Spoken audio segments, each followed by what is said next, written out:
Quran it says, wherever you turn is the face of your Lord. Also the Quran says, neither the heavens nor the earth contains me, but the heart of my believing servant. You see? So Silat then no longer became a tool of serving the ego. It became a tool of serving creation, the divine, and our fellow men. These are Sufistic principles.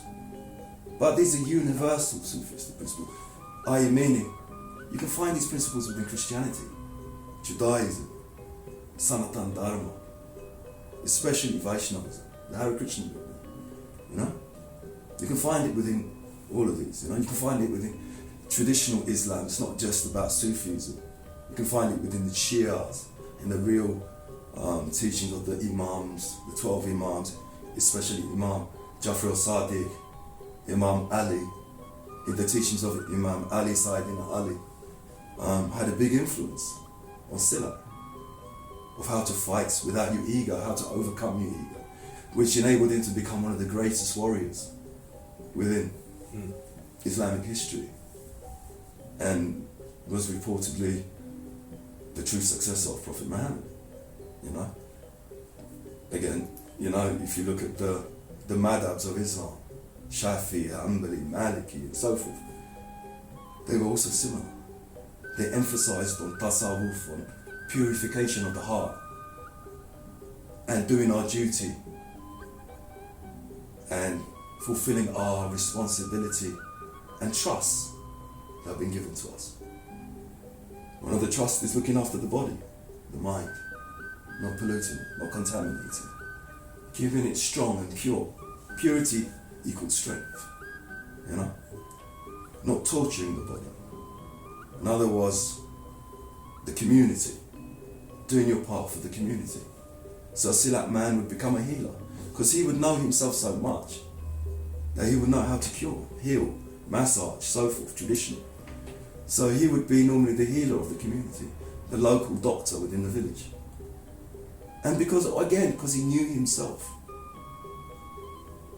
he would almost become the religious teacher, or the guru, or the spiritual guide, or the shaman, the dukun, the bomo of, or the pir, you know, the mystic guide of the village, the community. And he would give his dues to creation, animals, trees. He wouldn't pollute the atmosphere, cleanliness, sanitation. This is all a part of Silat spirituality and martial arts. It's all about getting to know oneself. When you know yourself truly, you know, and you've won over your ego, lust, greed, anger, envy, jealousy, all that constitutes towards the evil eye and the ego. And you accomplish this through magnifying your heart. That's why henceforth certain really old Silat masters or gurus, sheikhs, murshids, whatever you want to call them, they were spiritual guides. They could help you to realize yourself and realize the divine, realize the true nature of your surroundings, and help you to realize your true purpose in life. They wouldn't tell you what is your true purpose in life. They help you to find the answers to the problems you have in your own life, the solutions. They help you find your way. So this is what drew me to Silat, kept me in Silat, and God answered my prayers, that I could do an art, that I could actually transcend violence, and the only violence is knowing how to combat myself. And when I do train with others, when I teach others, I teach them how to give yourself to your training partner.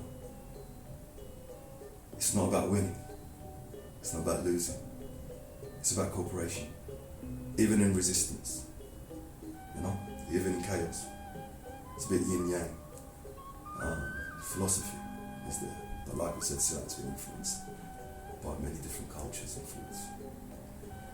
So it's like Silat has really got as a big umbrella of spirituality as well as the martial arts, and it's a way of life, kind of like perhaps Islam itself.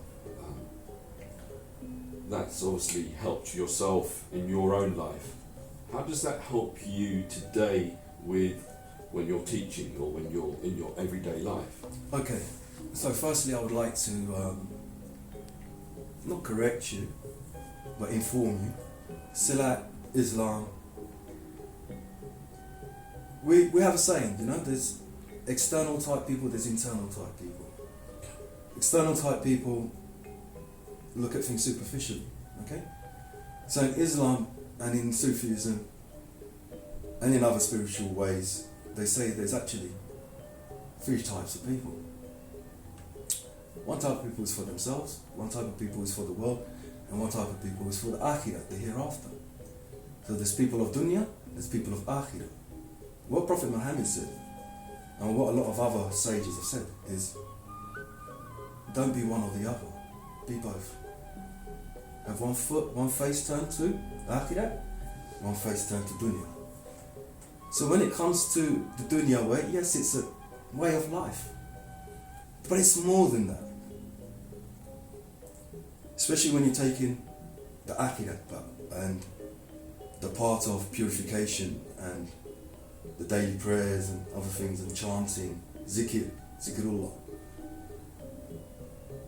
Actually Silat and Islam or Buddhism or Christianity, any of these religions,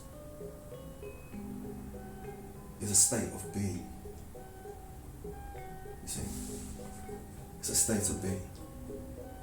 It's a state of being from the heart. It's a state of being of divine humane or humanness. Realizing one's humanity. Knowing what it truly means to be human. The who and the man. Not just man. The who. The Allah who. We contain the divine essence within us. Yeah? To act like civilized beings. To behave like civilized beings with one another. This is what is truly Silat. So it's as pragmatic as it was thousands of years ago. Because the same principles apply today. Yeah? Of akhlaq, adab, code of conduct. How do you behave? What is your characteristic? How do you behave in front of people as well as behind closed doors? This is the pragmatism of it. That is still applicable today as it was back then. Wow. And that's truly a very deep subject. I'm sure we could go on about this for many hours. And it really intrigues me how that, how you were spurred on at a very young age to do this. And 30 years on, perhaps you're still doing this. And do you still get the same pleasures that you used to get out of it when you initially started? Or have those changed? Well, I still get pleasures of teaching. I wouldn't say pleasure, I would say more of satisfaction. The satisfaction is in seeing people develop and grow and fulfill their humanity. Those who have succeeded within the training is not easy, especially the spiritual component. Actually, Silat is 90% spiritual and mental. It's about mental and spiritual cultivation. It's about being in the here and now. It's not just about techniques, punching, kicking, and grappling, locking, and so forth. Even though that's there, it's what we say is, what is behind your fist when you're punching? Is it your ego? Is it anger? What is it? Or is it something benign? Is it compassion? Sometimes you can be cruel to be kind. So what is fueling your defense? What is self-defense? Actually, as true Silat man will tell you, when you understand what is the self, there's no such thing as self-defense. Because the true self doesn't need defending. Most of the time what we are defending is our ego. And that's due to lack of confidence, communication skills, empathy, connection, rapport with other human beings and our surroundings. So Silat, when I see influences, my students, disciples, and they become more positive, confident human beings, regardless whether they're theists or atheists, young, old, whatever. And they can help navigate through life with their head up high, in dignity, with self-respect, self-dignity, without having to bow their head down to tyranny in any form. It gives me a contentment and satisfaction that no money can give to me. So I see it as a service, a divine service, part of my dharma, deen, of my, because you see the concept in Silat, this is a deep concept. And this concept is also there within Islam and other religions, is that you become Khalifatullah. It's not about making the whole world into an Islamic world, or a Hindu world, or a Christian world, or a Buddhist world. According to true Islamic teachings and Silat teachings, and traditional martial art, even Indian martial arts, Vedic teaching, it's about becoming Khalifatullah. Khalifatullah means a vice region of God on earth, where you're like his representative that's taking care. You're doing your part. You're not becoming his only begotten son. You're not becoming an avatar or nothing like that, no.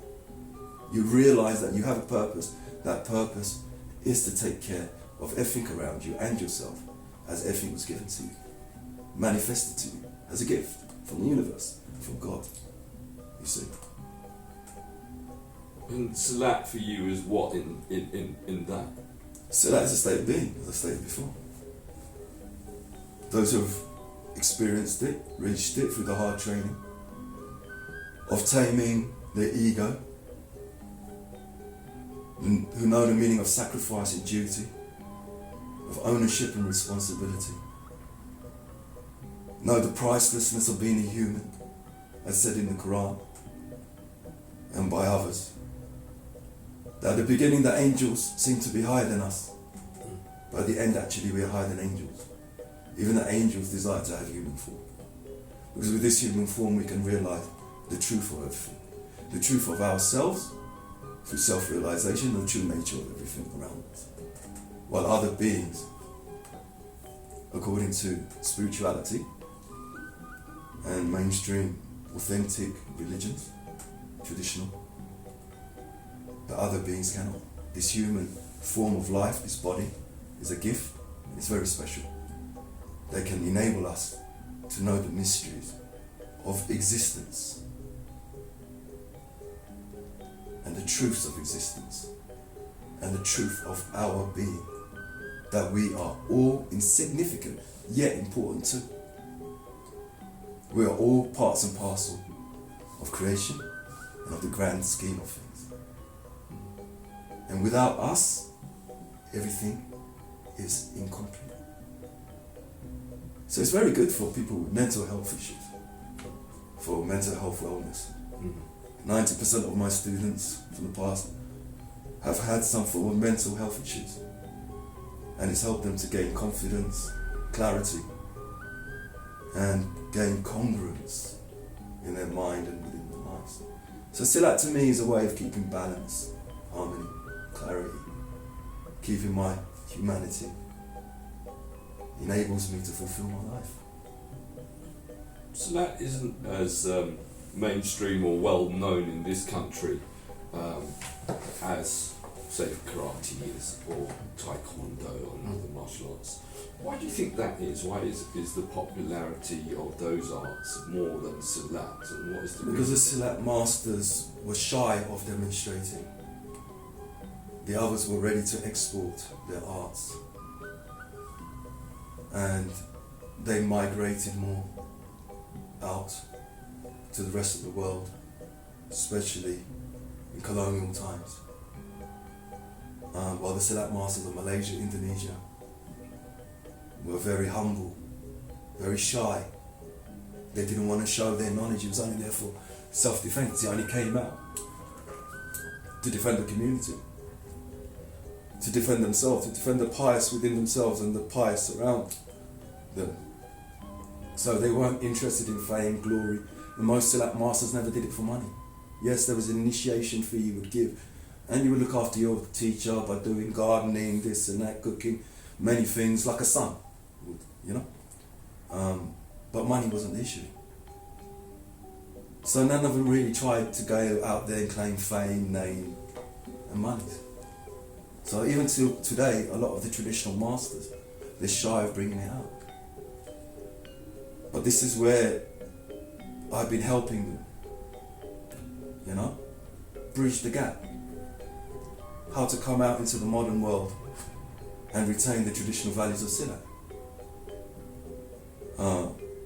in an amicable way, without losing or devaluing the art in any way whatsoever.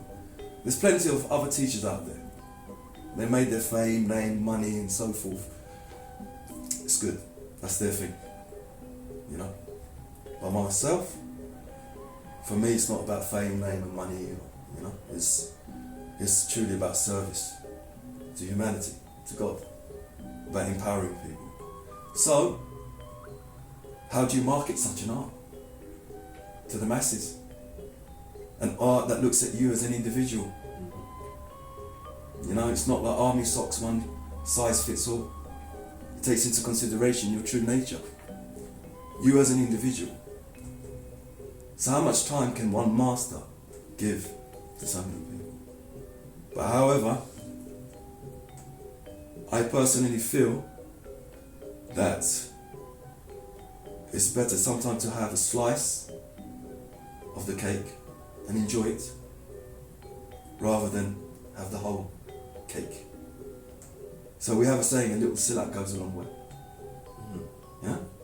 So with Silat masters, in particular traditional masters, it's about quality rather than quantity.